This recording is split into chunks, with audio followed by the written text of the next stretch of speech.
bottom right. Yeah. Hello everyone, my name is Jabin Daniel, respected chair, teachers, the Bhikkhu singer, and my dear friends. My topic for today is Khema Theri.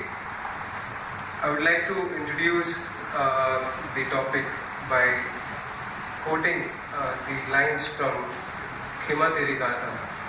Ahancha kona masanti sambuddha parisuttamang Pammatta Swabba Dukhehi Sattu Sasana Karikati, which means, lo, as for me, I worship the enlightened, the uttermost human, utterly free from all sorrow, doer of Buddha's commandments.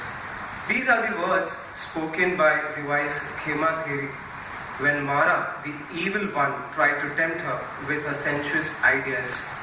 This paper would look at her life story, her transformation, and would also make an attempt to analyze the personality of Khema Theri. Next, I would like to tell about Khema, the story. Khema, who was of royal birth, lived in the city of Sagala in the kingdom of Magadha. Because of her golden skin, her parents had named her Khema. When she grew up, she became the chief consort of King Bimbisara. She was extremely beautiful and very conscious of her exquisite beauty.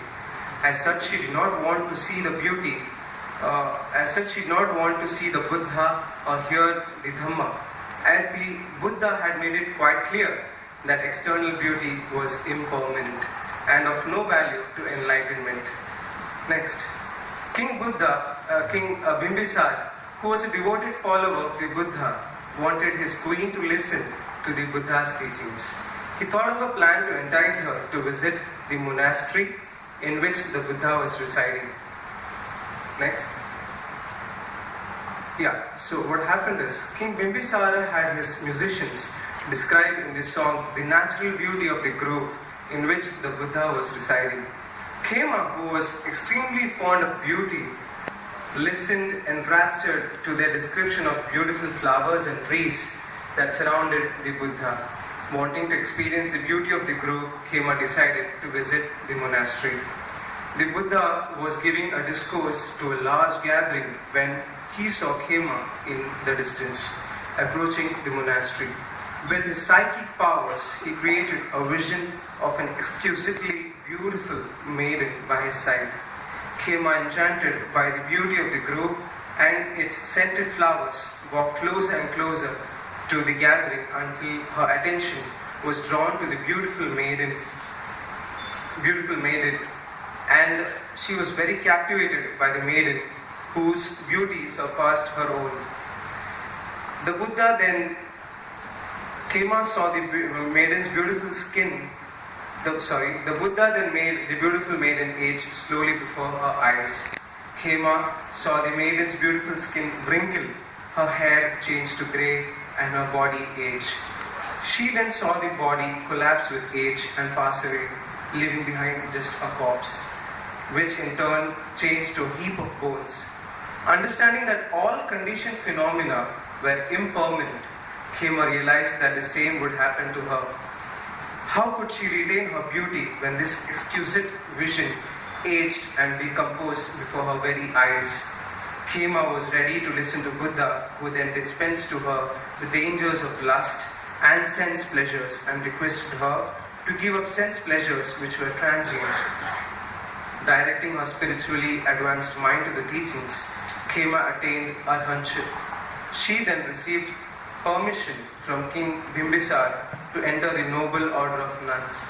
Next, in another story of Khema, it says that 100,000 cycles ago, at the time of Buddha Padamuttara, Khema was born in a servant family in the city of Hansavati. She had been inspired by the Padamuttara Buddha, who was dispensing the Dhamma to an assembly of monks and nuns. There arose in her a strong desire to offer a meal to Padamuttara Buddha. As she had no money, she had cut off her beautiful hairs and sold it to earn the money required giving alms to the Buddha. She had then made the aspiration to be the chief female disciple of a future Buddha and foremost in wisdom. From that time onwards, Khema had worked tirelessly to fulfill her aspiration.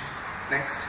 Apart from these, there are many Jataka stories of Khema's previous birth. She had the opportunity to develop wisdom as the wife of Bodhisattva Gautama, which we come to understand from Jataka number 354, and as his daughter-in-law from Jataka 397, as the wife of Shariputra from Jataka 534. In each of these previous birth stories, she had been virtuous and had performed many meritorious deeds to fulfill her aspiration. Next. After attaining arhatship, Khema understood the impermanence of the body and dangers of sensual pleasures. Once she sat one day in siesta under a tree. Mara, the evil one, in youthful shape, drew near, tempting her with sensuous ideas as follows. Thou art fair, and life is young, beauteous Khema. I am young, even I too. Come, O fairest lady, while in our five-hole harmonious murmur, melodious, seek we pleasure. And this way, we come to know how Mara tried to tempt her and was trying to make her come back to the old ways. And then Khema says that, lo, as for me, I worship the enlightened, the uttermost human, utterly free from all sower, doer of Buddha's commandments. Next is the conclusion that I make from Khema, from what I studied. Khema,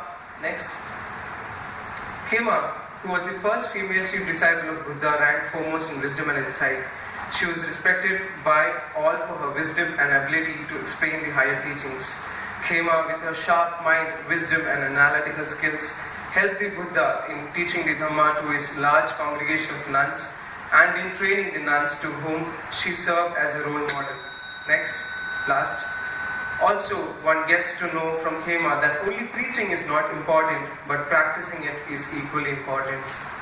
Also, a same line of parallel story can be understood from Pali Theory, as it also depicts the same models and similar storyline.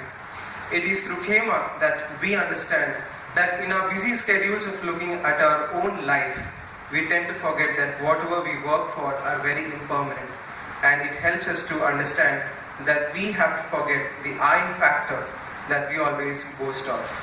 Thank you.